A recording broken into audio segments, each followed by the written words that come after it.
नमस्कार, आप देख रहे हैं सामाजिक न्यूज और आज हम लोग बात करेंगे नीट एग्ज़ाम को लेकर। जी हाँ, नीट एग्ज़ाम को लेकर देश के दो बड़े इंजीनियरिंग और मेडिकल एंट्रेंस एग्ज़ाम सवालों के घेरे में हैं। कुछ हफ्ते पहले जेईई मेंस के एग्ज़ाम में डमी कैंडिडेट बैठाकर एग्ज़ाम दिलाने के मामले सामने आए थे।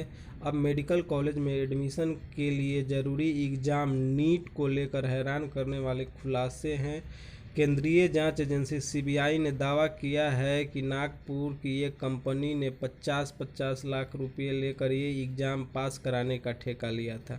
आइए जानते हैं कि क्या है पूरा मामला और कैसे चलता है नीट एग्ज़ाम पास करने का नेटवर्क। बड़े एग्ज़ाम पर सवालिया निशाना। देश के दो बड़े एग्ज़ाम में बेईमानी से कैंडिडेट को पास कराने के दो तरीके सामने आए हैं। पहला कि पेपर आउट कराने के बाद आंसर शीट उपलब्ध करा दी जाए और दूसरा कैंडिडेट की जगह एक डमी कैंडिडेट या सॉल्वर बिठा दिया जाए। नीट के एग्ज़ाम में दोनों तरफ के मामले सामने आए हैं। जयपुर यूपी में धांधली के मामले सामने आए थे। चलिए देखते हैं क्या। 12 सितंबर 2021 देश भर में सैकड़ों एग्ज़ाम सेंटरों पर स्टूडेंट ने नीट का एग्ज़ाम देना शुरू किया। अभी एग्ज़ाम शुरू हुआ आधा घंटा ही हुआ था कि करीब कई राज्यों से पेपर लीक होने की खबर आने लगी। जयपुर में एक एग्ज़ाम सेंटर पर एक रैकेट को लेकर चौंकाने वाली जानकारी आई। बताया गया कि एग्ज़ाम शुरू होने के कुछ मिनट बाद ही कुछ लोगों का मोबाइल पर आंसर शीट भेजी गई। कुछ लोगों को प्रिंट करके आंसर शीट उपलब्ध कराई गई जिससे ये आंसर शीट मिली थी। उन्होंने इसके लिए मोटे पेमेंट किए थे।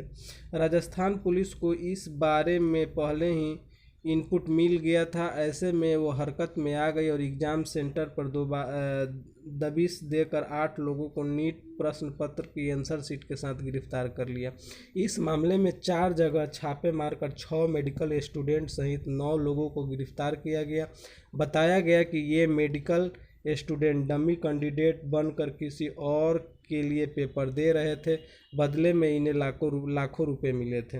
इसी तरह का मामला उत्तर प्रदेश के वाराणसी में भी देखने को मिला था। यहाँ भी मुन्ना भाई स्टाइल फ्लॉप हो रहा था। बीएचयू की एक मेडिकल छात्रा किसी और के लिए एग्ज़ाम दे रही थी। पुलिस ने उसे पकड़ा तो पता चला कि बिहार का एक और सॉल्वर गैंग इस तरह एग्ज़ाम पास कराने का ठेका ले लेता है। कुछ ऐसे काम करते हैं प्रॉक्सी कैंडिडेट बैठाने का रैकेट।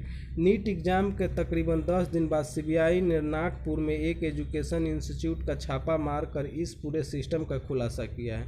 इंडियन एक्सप्रेस की खबर के मुताबिक सीबीआई ने इस मामले में 4 लोगों को गिरफ्तार कर लिया।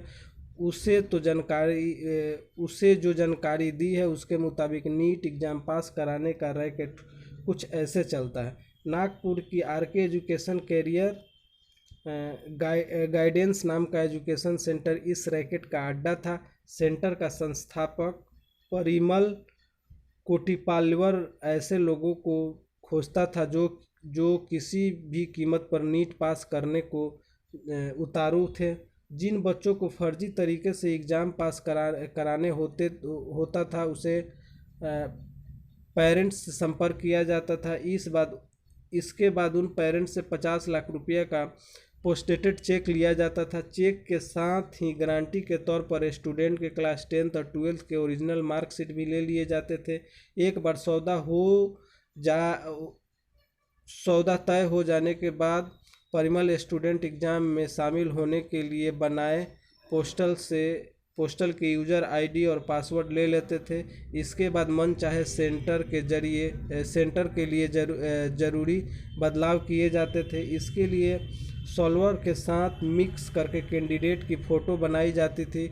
उसके अलावा आधार और दूसरे फर्जी दस्तावेज़ तैयार किए जाते थे। इधर फर्जीवाड़े के साथ ही एग्ज़ाम पास करने के लिए सॉल्वर खोजने का काम भी चलता रहता था। इस काम में परिमल की मदद दिवाकर और मुन्ना भाई के उसे 2 सहयोगी भी करते थे। सॉल्वर खोजने का काम पूरे देश से किया जाता था। परिमल इस काम के लिए अलग अलग शहरों में जाता था। सॉल्वर को भी 5-10 लाख रुपये का पेमेंट किया जाता था। इसके बाद प्रॉक्सी कैंडिडेट बताए गए सेंटर पर जाकर एग्ज़ाम देते थे। कैंडिडेट के एग्ज़ाम पास होने के बाद तय की गई रकम का भुगतान होने पर उनके ओरिजिनल डॉक्यूमेंट्स उन्हें वापस कर दिए जाते थे। जी हाँ, इस तरह से नीट और जेईई मींस जो बड़े बड़े एग्ज़ाम सेंटर एग्ज़ाम्स हैं इंडिया के अंदर, उस चीज़ को इस तरह मिसयूज करके डमी कैंडिडेट को बैठा दिया जाता था। सो प्लीज़ हमारा अपडेट कैसा लगा, हमारे चैनल को लाइक एंड सब्सक्राइब कीजिए। धन्यवाद, थैंक यू।